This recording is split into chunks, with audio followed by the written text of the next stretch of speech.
지금 명절 연휴 기간입니다. 이 명절 연휴 기간에 주임자는 나와서 이렇게 예배할 수 있도록 하나님 은혜 주셔서 너무너무 감사합니다. 특히나 이제 이틀 지나면서 이틀 연휴 동안에 또 가족들도 만났을 것이고요.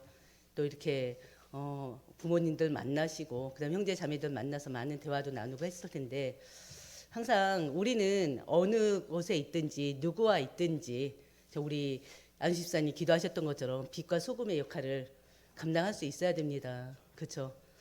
우리 안수집사님 기도하는 거 들으면서 좀 많은 은혜 누렸거든요.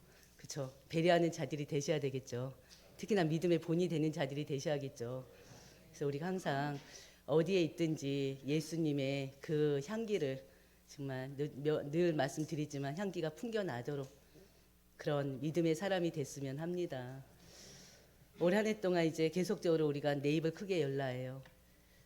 바로 믿음의 입과 기도의 입을 크게 열라고 했습니다. 그 우리 명절 기간 동안에 여러분들이 항상 하는 기도는 무엇입니까? 분명히 특히나 설 명절이나 추석 명절 기간에는 특히나 더 가정 복음을 위해서 기도하지 않을까 싶어요. 그렇지 않습니까? 아직까지도 또 우상 숭배라고 하는 그 제사를 내려놓지 못한 가정들이 아직도 많이 있기 때문에 그 제사 문제 해결되지 않은 성도들 같은 경우는 이제 명절만 되면은 몇 달 전부터 그 제사를 꺾고 가문이 복음화되도록 기도하는 걸로 알고 있습니다. 근데 결국에는 하나님께서 우리 한 사람의 그 기도를 통해서 분명히 응답 주실 거예요. 기존에 이제 이 교회를 거치면서요, 이제 두 개 교회를 거치면서 이제 많은 성도들의 그 가문의 우상이 무너진 걸 분명히 많이 봤거든요. 저희 뭐 성도들도 마찬가지고요. 그래서 여러분들의 기도가 결국에는 그 가정을 정말 복음의 가정으로, 복음화의 가정으로 변화시킬 줄 믿습니다. 그래서 한 사람의 믿음이 그만큼 중요한 거잖아요. 그렇죠?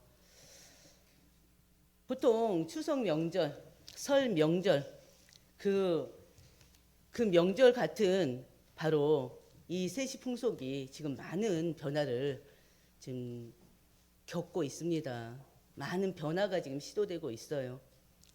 제사는 어떤 날입니까? 고인이 죽은 날을 기념해서 제사는 날이잖아요.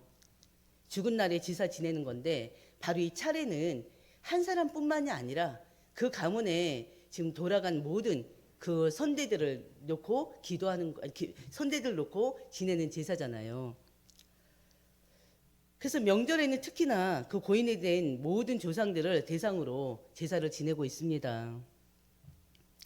우리나라는 이 제사가요, 전통적인 미풍양속에 속해요. 그래가지고 그 제사를 지내지 않으면 어떻게 보면 후손들이 조상들을 알아보지 못하고 불효한다고도 합니다. 그러다 보니까 우리 기독교인들은 항상 그 비난의 대상이 될 수밖에 없어요. 조상도 모르는 사람들이라고, 그렇죠? 부모도 모르는 사람들이라고 항상 비난의 대상이 되기도 합니다. 특히나 그 제사 문제 때문에 그 화목해야 될 가정들이 또 이렇게 분열되는 경우도 참 많고요. 그래서 우리나라 보면은 지금은 이제 많이 없어지고 있는 추세라고 하는데도 아직까지도 이혼율이 가장 심각할 때가 명절 지나고 나서라고 그러잖아요. 그런 것들 때문에 특히나 가정의 행복과 평화 때문에 지금은 이제 제사들이 많이 없어지고 있는 추세라고 합니다. 강단에서 몇 번씩이나 말씀드렸듯이 이 명절에 대한 인식이 많이 달라지고 있어요. 그래서 차례 중심의 이 명절이요, 지금은 이제 가족끼리 소통하는 그런 시간으로 많이 바뀌고 있습니다. 그래서 여행도 가고요. 우리 성도님도 부부가 지금 저기 2주 동안 이제 해외 여행을 갔는데 바로 그런 시간으로 많이 바뀌고 있습니다. 한마디로 가족애를 나누는 그런 소통의 그런 시간으로 많이 바뀌고 있어요. 그리고 지금의 20, 30대들이요, 나중에 이제 중년 이후가 되면 아마도 90%까지는 제사가 없어진다고 이렇게 예측하고 있습니다. 지금의 20, 30대들이 이제 중년 이후가 됐을 때는 거의 90%가 없어질 거라고 이렇게 얘기하고 있더라고요. 그럼에도 불구하고 여전히 조상에 대한 예로 엄격히 지키는 집안들이 아직도 많이 있습니다. 그래서 저는 이 시간에 우리가 평상시에는 제사의 문제를 가지고 메시지할 일이 거의 없잖아요. 그렇죠? 그래서 명절 기간만큼은, 특히나 이 시간만큼은 그 제사 문화에 대해서 한 번은 좀 우리가 깊이 좀 새기는 시간이 됐으면 좋겠습니다. 그래서 오늘은 바로 거룩한 산 제사라는 제목으로 바로 제사의 유래와 의미에 대해서 좀 말씀 좀 나누려고 합니다. 첫 번째, 제사의 유래와 의미입니다. 제사는요, 우리 고유의 그런 미풍양속은 아니에요.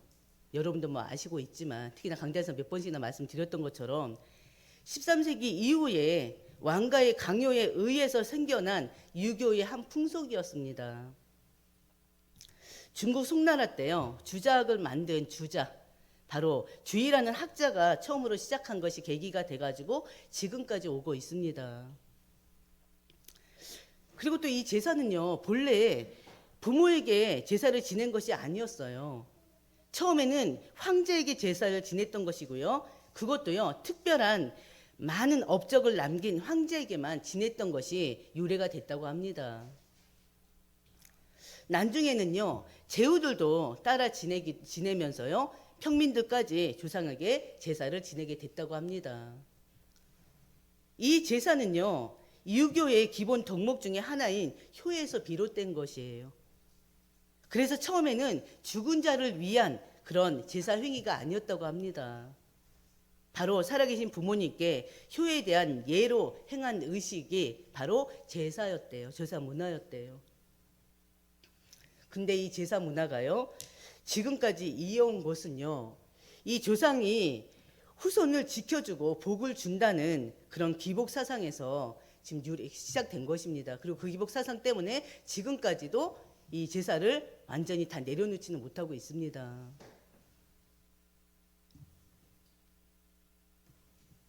보통 제사 지내는 사람들은요, 사람이 죽으면 귀신이 되어서 또 돌아다닌다고 생각하고 있어요.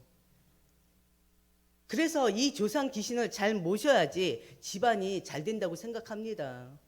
여러분은 이미 뭐 그런 생각이 이미 사라졌죠. 그런 생각조차도 하지 않죠. 사람이 어떻게 죽어서 귀신이 됩니까? 그렇지 않습니까? 그래서 이 조상 귀신을 잘 모셔야지만이 후대가 잘 된다고 하니 제사를 안 지낼 수가 없는 거예요. 그런 믿음을 가지고 있기 때문에. 그렇지 않습니까? 사람이 죽으면 귀신이 되는 것이 아니고요. 이것은 어디까지나 바로 인간이 만들어낸 미신일 뿐이에요. 죽은 사람은 우리가 부른다고 해서 올 수가 없어요. 그렇지 않습니까? 우리가 음식을 아주 상당히 부러지라고 차려놓고 절하고 이렇게 드시라고 한다고 해서 그들이 와서, 죽은 사람이 와서 그 음식을 먹습니까? 모르겠어요. 저는 이제 어렸을 때 불신자 가정에서 태어나서 부모님이 이제 제사 지내는 거를 너무 많이 봤기 때문에 항상 제사 음식 만들고 상 차려놓고 절하고 하는 걸 늘 봤단 말이에요. 근데 조상들이 와가지고 제사 음식 먹었다는 그 흔적 본 거 한 번도 없어요. 어떻게 와서 음식을 먹습니까? 그건 말도 안 되는 거죠. 그렇죠? 그것은 다 우상 숭배일 뿐입니다. 여러분들이 아는 것처럼. 그리고 성경 곳곳에도요, 세상을 미혹하는 존재가 있다고 그랬어요. 바로 누굽니까? 사단, 마귀, 그 졸개들, 귀신들입니다. 고린도전서 10장 14절 보면요, 우상 숭배하는 일을 피하라고 하나님 말씀하셨어요. 왜요? 바로 고린도전서 10장 20절에 무릇 이방인이 제사하는 것은 누구에게 하는 것이라고요? 귀신에게 하는 것이라고 성경에 분명히 나와 있습니다.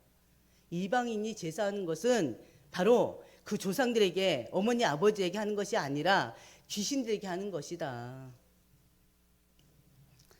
하나님께 제사하는 것이 아니다. 그렇기 때문에 나는 너희가 귀신과 교제하는 자 되기를 원하지 아니한다고 분명히 성경에 기록되어 있습니다. 그렇기 때문에 우리가 이 제사가 바로 조상들에게 하는 것이 아니고요, 내가 사랑했던 부모님한테 하는 것이 아니고요, 귀신에게 하는 거기 때문에 이 비밀을 아는 우리 기독교인들은 그 제사를 할 수가 없는 거예요. 그 제사를 위해서 제사 음식을 만들고 상 차리고 거기에 절을 할 수가 없는 거예요. 왜? 귀신에게 하는 걸 알고 있기 때문에. 귀신들이 완전히 우리 조상의 모습으로 와서 앉아 있는 것입니다. 그러면은 제사를 받아 먹었으면 그 자손이 잘 되게 해야 될 거 아닙니까? 가정이 잘 되게 해야 될 거 아닙니까?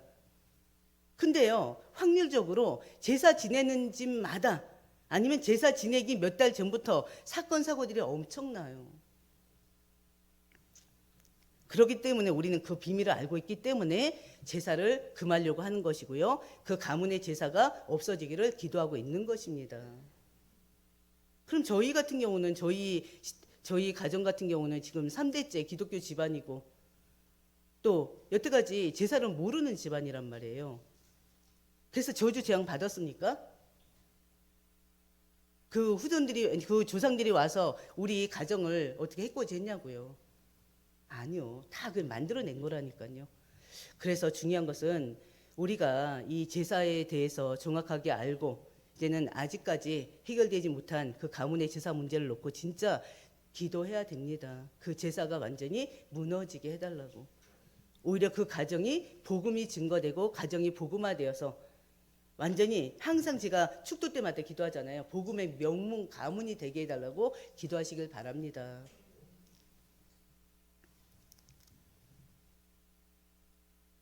고린도서 10장 21절 보면요. 하나님께서 분명 우리에게 하신 말씀이 너희가 주의 잔과 귀신의 잔을 겸하여 마시지 못한다고 하셨어요. 또 주의 식탁과 귀신의 식탁에 겸하여 참여하지 못한다고 했습니다. 왜냐하면 아직까지도요. 우리 어른들 같은 경우는 교회 권사임에도 불구하고 교회 직분자임에도 불구하고 이중생활하는 분들이 굉장히 많거든요. 왜? 이 제사를 안 지내면 이러이러한 화가 당할 것이라는 그게 어렸을 때부터 각인되어 있기 때문에 그걸 쉽게 내려놓지를 못해요. 그래서 한쪽에서는 예배드리고 또 한쪽에서는 집에 가서는 또 제사를 지내는 거예요. 그런 신앙인들이 또 있습니다. 근데 분명히 하나님 말씀하셨어요. 너희가 주의 잔과 귀신의 잔을 겸하여 마시지 못한다고 그랬고요. 주의 식탁과 귀신의 식탁을 겸하여 참여하지 못한다고 했습니다. 철저하게 끊어내셔야 되는 거예요. 그렇지 않습니까? 그러면서 베드로전서 5장 8절 뭐라고 그랬어요? 근신하라 깨어라. 너희 대적 마귀가 우는 사자같이 두루 다니며 삼킬 자를 찾아 다닌다고 했습니다. 우리가 너무나 잘 아는 말씀이죠. 그렇기 때문에 우리는 삼키움을 당하지 않아야 돼요. 그러려면 어떻게 해야 돼요? 늘 깨어 있어야 돼요. 늘 근신해 있어야 돼요. 뭘로? 말씀과 기도로. 그렇지 않습니까? 우리가 자는 순간에 영적으로 잠들어 있는 그 순간에 우리가 사단한테 어떻게 해요? 속아버려요. 사단에게 삼키움을 당하게 됩니다. 그럼 우리는 그 순간만큼은 또 우리가 완전히 또 영적 힘을 얻기까지는 영적으로 눌려서 잡혀서 살게 되는 것입니다. 그렇죠? 성경은요. 죽은 조상에 대한 제사를 우상 숭배와 미순으로 정죄하고 있습니다. 반면에 살아계신 부모님께는요. 힘을 다해서 효도할 것을 성경에서 강조하고 있어요. 성경에서 가르치는 효와 예는요. 모두 살아있는 사람에 대한 것이라는 걸 여러분들 아시길 바랍니다. 그렇죠? 당연한 것이죠. 에베소서 6장 1절 보면요. 부모에게 순종하라 그랬어요. 그리고 출애굽기 20장 12절에는요. 부모를 공경하라 했습니다. 또 레위기 19장 9절에는요. 부모를 경외하라 했습니다. 이게 다 뭡니까? 살아계신 부모님께 대한 순종과 공경을 말씀하고 계십니다. 하나님께서 우리 하나님의 자녀들에겐요. 진짜 효도는 부모님 살아 계실 때 순종하고 공경하는 것이라고 가르쳐주고 있어요. 그렇기 때문에 살아 계실 때 부모님한테 한 번 더 찾아뵙고 또 조금 더 이렇게 신경 써드리고 하는 것들이 결국엔 그게 바로 효도가 되는 것입니다. 그렇지 않을까요? 근데 진짜 효도는 뭘까요? 진짜 효도는 바로 아직까지 믿지 않는 부모들이 예수가 그리스도임을 영접하고 예수님을 구주로 영접해서 구원 얻는 거 아니겠습니까? 그 부모님이 구원 받아서 천국의 백성이 되고요. 또 결국에는 영원한 생명을 얻게 하는 거, 그게 가장 큰 효도가 아닐까 싶습니다. 여러분들이 그걸 알고 있기 때문에 가정 복음만 듣고 기도하고 계실 거고요. 부모가 정말 예수님을 영접해서 구원 얻기를 분명 기도하고 계실 것입니다. 그 기도를 끝까지 하시길 바랍니다. 내 어머니만큼은 안 돼. 딴 사람은 다 돼도 내 아버지만큼은 안 돼. 그건 내 생각이에요. 어느 순간에 언제 꺾일지 몰라요. 저희 친정 부모님도 그랬었고요. 그렇기 때문에 여러분들이 믿음을 가지고 가정 복음만, 가문 복음만 놓고 기도하시고요. 내 가정뿐만이 아니라 가문 전체를 놓고 기도하시고요. 우리 부모님, 형제 자매들 놓고 기도하시길 바랍니다. 왜냐하면은 가문에 영적 흐르는 그 영적인 문제가 있잖아요. 가문에 흐르는 그 영적 문제가 어떻게 해요? 후대들에게 또 전달이 되는 그런 일이 있잖아요. 그렇기 때문에 우리는 내 가정뿐만이 아니라 가문 전체를 놓고 기도하시길 바랍니다. 십계명의 2계명이 바로 출애굽기 20장 5절의 말씀이에요. 우상에게 절하는 사람에게는 그 죄를 갚되 뭐라고요? 아버지로부터 아들에게로 몇 대까지? 3대까지. 3대까지 이렇게 한다고 했습니다. 그 죄에 대한 저주가,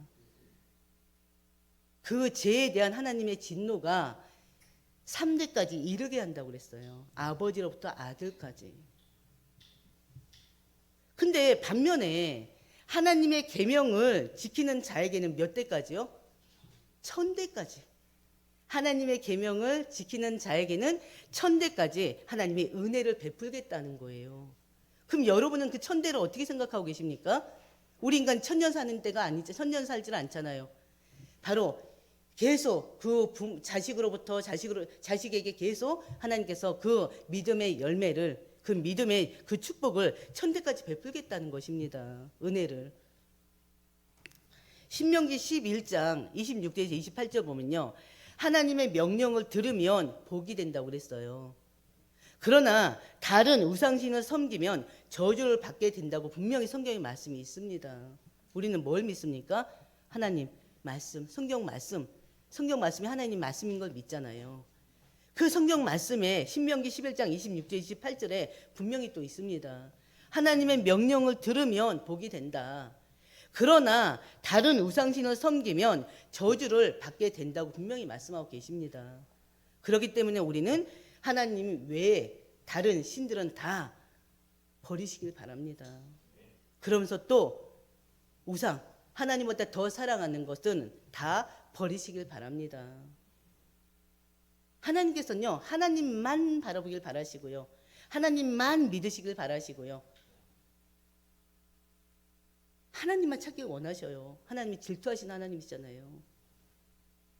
그래서 이 세상을 하나님께서 창조하신 이유도 뭐였습니까? 누구 때문이었습니까? 하나님 자신 때문이잖아요. 우리 인간을 만드신 이유는요. 우리 인간을 만드신 이유도 하나님 자신 때문이잖아요. 우리 인간으로 하여금 영광을 받으시기 위해서, 찬송을 받으시기 위해서 우리 인간을 만드셨다고 하지 않았습니까? 그렇기 때문에 우리가 하나님만을, 하나님께 정말 충성하고요. 그 하나님께 영광 돌려드리는 삶을 사는 우리 모두가 되시기를 주의 이름으로 축원드립니다. 그러면서 저는 이번에 처음으로 우리 이번 명절 기간 동안에 한번 명절에 바로 추도 예배에 대해서 한번 생각해보는 시간을 가졌으면 해요. 여태까지 추도 예배에 대해서는 한 번도 말씀을 나눠본 적이 없는데 추대 예배가 과연 성경적인가 한 번은 좀 생각해봐야 되지 않을까 그런 생각 좀 해봤습니다. 그래서 사실은 저희가 작년까지는 항상 우리가 제 작년 설 명절까지 우리가 가정 예배를 항상 드렸었어요. 근데 이제 작년 추석 때부터는 좀 약간 우리가 이건 아닌 게 아닌가 하는 마음에 평상시 드려지는 가정 예배가 아니고 항상 평상시는 가정 예배를 안 드리면서 꼭 추석 때하고 설 명절에만 꼭 드리게 되더라고요. 그래서 이거는 아니지 않나 그런 마음이 저한테는 좀 생기더라고요. 나도 모르는 사이에, 우리도 모르는 사이에 혹시 가정 예배로 드리는 것이 아니라 남들처럼 혹시 추도 예배로 드리고 있는 건 아닌가 그런 생각이 들었어요. 가정 예배는 드려야죠. 하나님이 얼마나 기뻐하시는 일인데요. 그래서 이제 작년 추석 때 안 하고 이번 때 기도하다가 일단은 안 했어요. 근데 가정 예배는 드려야 됩니다. 중요한 것은 추대 예배를 드려도 괜찮다는 목회자들도 있고요. 추도 예배를 드리면 안 된다고 주장하는 목회자들도 있습니다. 여러분들의 생각은 어떻습니까? 추도 예배가 드려야 된다고 생각합니까? 드리면 안 된다고 생각합니까? 그렇죠. 생각이 다 다르실 거예요. 추도 예배는요. 말 그대로 추도, 죽은 자를 생각하면서 어떻게 보면 슬픔을 드리는 예배입니다. 그렇잖아요. 추모식이 뭡니까? 죽은 사람을 그리워하는 예식이란 말이죠. 그렇죠? 추도 예배는요, 고인의 죽음을 슬퍼하며 죽는 날을 기념하기 위해서 드리게 됩니다. 그렇기 때문에 저는 이 추도 예배를 성경적으로 보이지가 않더라고요. 결국은 하나님보다 죽은 사람을 향한 예배의 의미가 더 짙게 들어가 있단 말이에요. 더 짙게 깔려 있어요. 예배란 말은요, 하나님께만 쓰는 말이거든요. 하나님께만. 그리고 예배의 대상은요, 이 세상 그 어떤 것도 될 수가 없습니다. 오직 하나님 뿐입니다. 성부와 성자와 성령이 하나님 뿐입니다. 성경엔 죽은 사람을 추모하거나 죽은 사람에게 예를 갖추라고 한 곳이 한 곳도 없더라고요. 신명기 26장 14절에는요, 죽은 자를 위하여 성물을 쓰지 말라고까지 표현되어 있습니다. 그리고 또 에스겔서 24장 17절에는요, 죽은 자를 위하여 슬퍼하지 말라고까지 했어요. 어찌 보면 추도 예배 자체가 명분은 하나님께 드리는 예배죠. 그렇죠? 그런데 하나님께 예배 드린다고 하지만 실상은 고인을, 그 포인트는 어디에 맞춰져 있습니까? 고인한테 맞춰져 있잖아요. 고인을 생각하고 그 고인을 애도하는 거잖아요. 그러니까 하나님 중심이 아니라 죽은 사람이 중심될 수밖에 없잖아요. 그래서 한마디로 죽은 사람의 명복을 비는 이 제사 행위와 다를 것이 없게 보이더라고요. 그렇지 않습니까? 어떻게 보면 제사를 지내지 않는 자녀들을 향한 집안 어른들의 진노나 그 핍박을 어떻게 보면 덜 받기 위해서 생각해낸 것이, 연구해낸 것이 바로 추도 예배가 아닌가 싶습니다. 그렇지 않을까요? 왜냐하면 기독교인들은 항상 조상들도 모르는 자들이라고 늘 손가락질 받고 있잖아요. 어른도 모른다고. 어떻게 보면 아예 제사를 참여 안 하고 제사를 지내지 않는 것보다 추도 예배를 통해서 그들의 또 이 비난을, 아니면 그들의 그 핍박을 조금 덜할 수 있는 방법을 생각하다 보니 추도 예배로 시작한 게 아닌가 싶습니다. 그리고 또 제사가 없는 대신에 추도 예배를 통해서 또 그들과의 마찰을 조금이라도 줄일 수가 있기 때문이고요. 그렇지 않습니까? 어떤 이들은요, 전도의 길이 막히니까 추도 예배를 드려야 된다고 주장하는 분들도 계셔요. 또 그것도 맞는 말이긴 해요. 전도의 길이 막혀요. 근데 또 안 맞는 말이에요. 왜? 우리가 나가서 복음을 전한다고 해서 다 그들이 돌아오는 건 아니잖아요. 우리가 아무리 말 잘한다고 해서 성경 66권을 갖다 다 이렇게 상세히 설명해 준다고 해서 그들이 다 돌아오는 건 아니잖아요. 현장에는 돌아올 자들이 정해져 있어요. 누가 돌아옵니까? 구원적으로 작정된 자들이 돌아와요. 그렇기 때문에 전도의 길이 막히니까 추도 예배를 드린다? 그것도 맞지는 않는 것 같아요. 그리고 또 추도 예배에 대한 성경적 근거가 없어요. 그렇기 때문에 하나님 앞에 합당치 않는 거라고 생각합니다. 추도 예배는요, 이름만 바꾼 제사가 아닌가 싶습니다. 그럼 제사라면 뭐예요? 하나님 앞에는 죄이잖아요. 그렇죠? 사람은 살았을 때 구원 여부에 따라서 죽은 후에 천국과 지옥으로 갈 뿐입니다. 죽은 후에는요, 절대 구원의 기회조차도 없습니다. 살아있을 때만 구원받을 수가 있어요. 그래서 우리가 아직까지 구원받지 않은 형제 자매들 위해서, 부모님을 위해서 기도하는 거예요. 죽어서는 끝이에요. 근데 또 중요한 것은, 그렇다고 해서 그 유가족들의 슬픔을 완전히 무시할 수는 없는 거잖아요. 그렇죠? 사랑하는 부모를 더 이상 볼 수가 없는데 얼마나 슬픕니까? 얼마나 마음 아픕니까? 저 역시도 이제 1년을 주기로 해가지고 저희 이제 어머니 먼저 보내고 그 다음 해에 아버지를 보냈는데, 보고 싶어요, 사실은. 그래서 잠깐 그 어머니 보내고 나서는 이제 중간중간 많이 또 이제 보고 싶어서 울기도 했었어요. 그 슬픈 마음이 당연히 있죠. 그렇죠?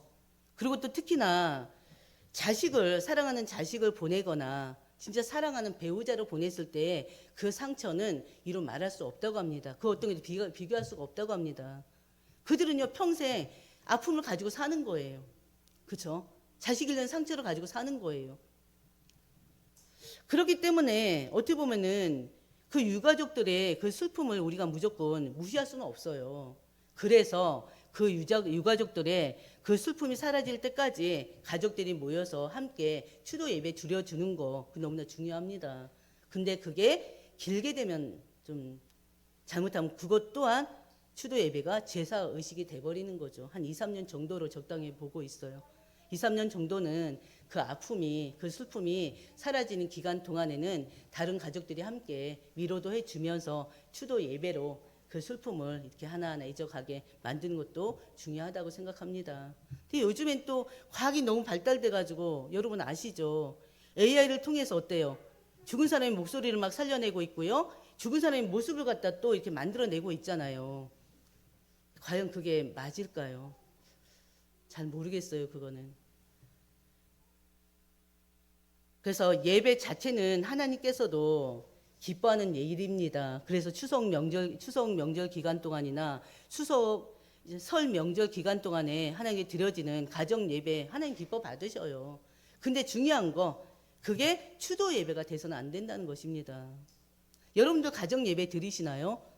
가정 예배는 너무나 중요한 거예요, 사실은. 그래서 어느 면에서는 또 추석이나 또 설 명절에 가족들이 전체 모여서 함께 하나님을 찬양하고 예배하는 거 너무나 귀한 거죠. 그걸 통해서 또 후대들에게 그 영적인 유산을 또 남기기도 하고요. 그렇지 않습니까? 그리고 또 가정 예배를 통해서 가정의 여러 가지 문제들을 같이 또 기도하고 말씀을 나누면서 또 하나님이 주시는 그 또 은혜를 누리는 시간도 가질 수 있고요. 그리고 또 우리 가정은 하나님이 또 주인 되는 가정이라는 걸 또 예배로 또 보여주는 것도 있잖아요.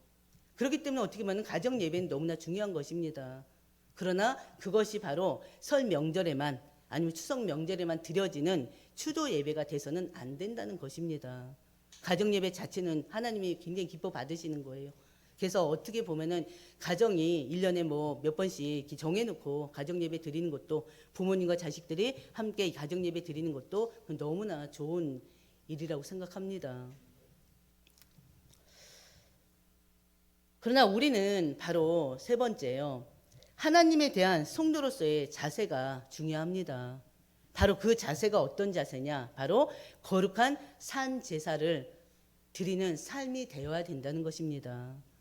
바로 우리 몸을요, 하나님이 기뻐하시는 거룩한 산 제물로 드리는 거 하나님이 원하시는 삶입니다. 바울은 1절에서요, 성도들에게 자기 몸을 하나님이 기뻐하시는 거룩한 산 제물로 드릴 것을 권면하고 있어요. 여기서 몸은요, 우리의 육체만을 얘기하는 것이 아닙니다. 바로 우리의 마음과 우리의 의지, 전 인격을 포함하는 것입니다. 바로 오늘날 그리스도인들이 비난받는 이유가 무엇일까요? 바로 주일날 교회에서는 거룩한 성도로서 이렇게 짱 모습을 가지고 있는데 교회 밖으로만 나가면 일반 불신자들과 다를 바 없는 언행 심사를 가지고 있기 때문에, 그리고 또 어느 때는 또 불신자보다 못한 그런 생활로 기독교인들이 또 비난의 대상이 되고도 있습니다. 하나님께서는 우리에게 원하시는 게 다른 게 없어요. 바로 말씀드렸듯이 하나님이 기뻐하시는 거룩한 산 제물로 우리를 드리기를 원하십니다. 바로 우리가 드릴 영적 예배는요, 3색에서 행해지는 모든 행위를 다 포함하고 있습니다. 그래서 빌립보서 1장 27절에 보면요, 오직 너희는 그리스도의 복음에 합당하게 생활하라 그랬어요. 여러분들 한번 생활을 돌아보시길 바랍니다. 우리가 복음에 합당한 삶을 살고 있는지. 그러면서요, 골로새서 3장 23절에는요, 무슨 일을 하든지 마음을 다하여 죽게 하듯 하라 그랬어요. 우리는 죄 때문에 죽을 수밖에 없는 존재였단 말이죠. 그렇죠? 그러나 예수 그리스도를 영접하기 이전에 죄의 지배와 사망의 지배를 받았던 우리였습니다. 그러나 예수 그리스도의 보혈로 구원받아서 하나님의 자녀가 되고요, 거룩한 성도로 지금 하나님의 은혜 가운데 살아가고 있습니다. 성령이 거하시는 하나님의 성전으로 우리가 지금 한 교회로 지금 우리가 살아가고 있어요. 하나님의 성전으로 살아가고 있어요. 바로 성령이 우리 안에 내주하심으로 인해서 이제는 그 성령의 인도받는, 그 성령의 보호받는 몸이 됐습니다. 그렇지 않습니까? 그 몸으로 하나님이 기뻐하시는 거룩한 산 제사를 드리라는 거예요. 거룩하다는 게 뭡니까? 구별되다는 뜻이고요. 성결되다는 뜻입니다. 거룩하다는 뜻이 무엇입니까? 바로 깨끗하다는 뜻입니다. 구약시대의 제사는요, 흠없는 짐승을 잡아 드렸어요. 구약시대의 제사는요, 레위기에 기록된 대로 바로 모든 절차와 의식에 따라서 바로 기계적이고 반복적인 제사를 드렸었습니다. 어떻게 보면은 그 제사는 죽은 제사예요. 근데 이제는 더 이상 그럴 필요가 없는 것이 바로 예수님께서 모든 제사를 완성하셨단 말이죠. 제사는 하나님께 나아가는 길이자 하나님께 나아가는 방법입니다. 구약 시대는요, 동물의 희생 제사를 통해서 하나님이 구원의 길을 열어 주셨다면, 지금은요, 바로 예수를 통해서 우리가 하나님 앞에 나아가게 됐습니다. 예수를 통해서 우리의 모든 죄가, 그 죄로 인한 저주 재앙이 예수를 통해서 우리는 해결받았어요. 히브리서 10장 4절 보면요, 구약 제사는 황소와 염소의 피를 가지고 드린 제사였기에 죄를 완전히 제거하지 못했다라고 기록되어 있어요. 그러나 예수 그리스도께서 단번에 우리를 위해서 속죄 제물이 되어 주셨어요. 그렇기 때문에 바로 이 예수의 속죄 제물이 되어 주셨기 때문에 우리가 모든 죄에서 해방받을 수 있었던 것입니다. 깨끗게 된 것입니다. 예수님께서 돌아가시면서 뭐라고 그랬어요? 요한복음 19장 30절 뭐라고 그랬죠? 다 이루었다 그러셨잖아요. 그게 무슨 말입니까? 예수님께서 십자가에서 신약과 구약의 모든 제사를 완벽하게 다 완성하셨다는 뜻입니다. 그렇기 때문에 우리가 구약에서 지냈던 그 피제사가 지금은 필요가 없는 거예요. 왜? 예수님께서 직접 희생 제물이 되셨기 때문에. 이제 우리 몸이 하나님의 성전입니다. 우리는 제사 드리는 제사장들입니다. 하나님 앞에. 우리가 제사장으로서 이제는 하나님께 헌신하는 삶을 살아야 돼요. 그게 하나님 원하시는 것입니다. 그래서 하나님을 위해 헌신한다는 게 무엇일까요? 우리가 무엇을 하든지 하나님 영광을 위해 사는 것을 말하는 것입니다. 학교 생활을 하든지 직장 생활을 하든지 사업을 하든지 결국에는 그 궁극적인 목표는 어디에 둬야 된다고요? 하나님의 영광에 둬야 되는 거예요. 우리는 하나님과 세상 사이에서 세상 사람들을 위해서 중보 기도하는 자들입니다. 바로 그 세상 사람들, 하나님을 알지 못하는 자들 속에는 분명히 하나님 택한 자들이 있잖아요. 그렇기 때문에 우리는요, 그 세상 사람들 위해서 기도하고요, 그들이 하나님을 알 수 있도록 복음을 증거하는 것입니다. 바로 예배가 무엇입니까? 제사가 무엇입니까? 바로 예배예요. 그 예배는 하나님을 섬기고 하나님 경배하는 것입니다. 그렇기 때문에 우리는 내 기분대로, 내 감정대로, 내 생각에 맞춰서 내 평안한 대로, 내 편한 대로 예배 드리는 것이 아니고요.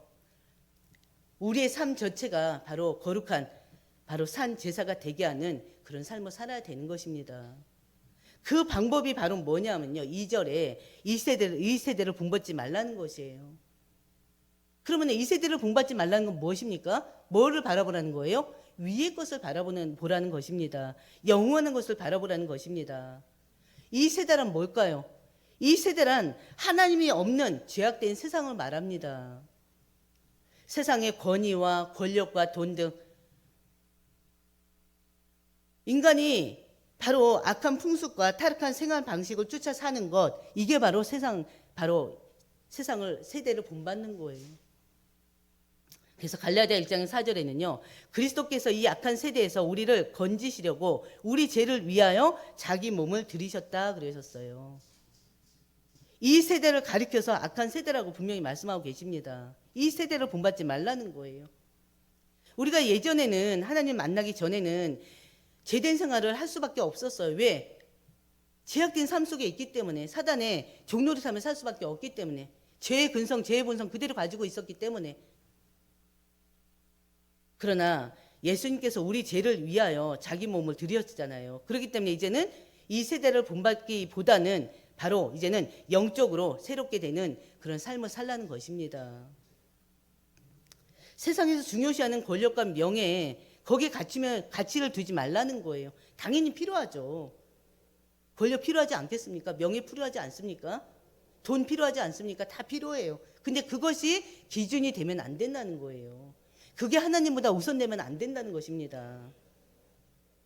세상 사람들은 땅의 것, 썩어질 것을 위해서 살아갑니다. 일시적인 것을 추구하면서 살아갑니다. 그러나 우리는요, 로마서 8장 4, 6절에 성령을 쫓아 행하고요, 육신의 일을 버리는 삶을 살아야 됩니다. 로마서 8장 4절 6절 말씀을 우리가 정말 우리의 삶에 적용해야 됩니다. 바로 육신을 따르는 자는 육신의 일을, 영을 따르는 자는 영의 일을 생각한다고 그랬어요.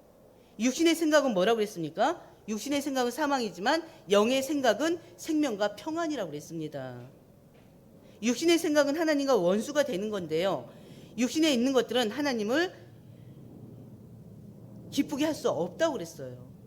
그렇기 때문에 우리는요, 하나님 나라에 소망을 두고 위의 것, 영원한 것을 바라보면서 살아야 된다는 것입니다. 아멘. 그래서 히브리서 12장 2절 보면요, 믿음의 주여 온전케 하시는 이인 누구를 바라보자? 예수를 바라보자. 예수를 통해서 우리는 온전해지는 거예요. 빌립보서 2장 5절에도요, 너희 안에 이 마음을 품으라. 어떤 마음? 그리스도 예수의 마음을 품으라는 것입니다. 베드로전서 5장 7절에도요, 너희 염려를 다 주께 맡겨라 그랬어요. 왜요? 왜 주께 맡기라는 것입니까? 주께서 우리를 돌보시기 때문에 그렇습니다. 그렇기 때문에 우리가 거룩한 산 제사를 드리는 삶을 살아야 됩니다. 그 방법이 하나님의 뜻을 분별하는 거예요. 3번에 네 번째, 거룩한 산 제사가 되게 하는 방법은 하나님 뜻을 분별하는 것입니다. 그러기 위해서 우리는요, 오직 마음을 새롭게 함으로 변화를 받아야 됩니다. 그 변화라는 게 뭘까요? 거듭남을 얘기하는 것입니다. 요한복음 3장 5절 말씀처럼요, 사람이 물과 거듭나지 아니하면 하나님 나라에 들어갈 수가 없습니다. 우리가 이젠 거듭난 그때부터 성령의 열매가 맺어지게 되는 것입니다. 거듭난다는 게 뭐예요? 예수 그리스도로 우린 거듭난 인생을 사는 것입니다. 그리스도 안에 있을 때 우리는 성령의 역사를 통해서 거듭나게 되는 것입니다. 바로 거듭난 그때부터 바로 우리의 성격, 우리의 인격, 우리의 습관, 우리의 잘못된 모든 악한 버릇들이 나도 모르는 사이에 하나하나 치유되는 거예요. 성령의 능력으로. 그렇기 때문에 여러분들은 바로 그리스도 안에서 하나님께서는 영적인 그 말씀을 가지고 영적 예배에 승리하는 여러분들 되시길 바랍니다. 그리스도 안에 있으면 누구든지 새로운 피조물이라고 그랬어요. 바로 여러분들이 하나님이 선하시고 기뻐하시고 또 온전하신 그 뜻을 분별하는 자들 되시길 바랍니다. 근데 그 분별의 힘이 말씀 속에 있는 거예요. 그리스도 안에 있을 때 하나님께서 자비하심으로 우리를 그 하나님의 뜻을 분별할 수 있게끔도 하십니다. 그렇기 때문에 오늘 말씀 다시 한번 생각해 보시고요. 제사의 그 의미가 뭐였는지, 제사가 어디서 유래됐는지, 그 제사는 결국에는 귀신에게 하는 것이고, 결국에는 그 제사는 오히려 가문에 저주가 임하게 하는 것이니 여러분들이 이제는 그 제사를 꺾으시고요, 가문 복음을 위해서 힘쓰시길 바랍니다. 그러면서 우리들 스스로가 정말 하나님 앞에 정말 거룩한 산 제사를 드리는 그런 삶을 사는 우리 모두가 되시기를 주의 이름으로 축원드립니다. 하나님 아버지 감사합니다. 이번 명절 기간 동안에 우리 모든 성도들이 하나님 앞에 나아서 예배할 수 있도록 은혜 주심을 참으로 감사드립니다. 가정들마다 제사 문제가 해결될 수 있도록 하나님 인도해 주시옵소서. 아직까지 믿지 않는 가족들에게 복음이 전달되고 그들의 마음문이 열어서 예수님을 영접할 수 있도록 하나님 은혜를 더하여 주시옵소서. 예수 그리스도께서 십자가에서 모든 제사를 완성하셨습니다. 가정들마다 하나님 앞에 거룩한 산 제사를 드릴 수 있게 하여 주시옵시고, 우리 모든 성도들이 이 세대를 본받지 않고 위의 것을 바라보며 하나님의 뜻을 분별하는 하나님의 자녀들이 될 수 있도록 하나님 인도하여 주시옵소서. 이 모든 말씀 우리 주 예수님의 이름으로 기도드립니다. 아멘.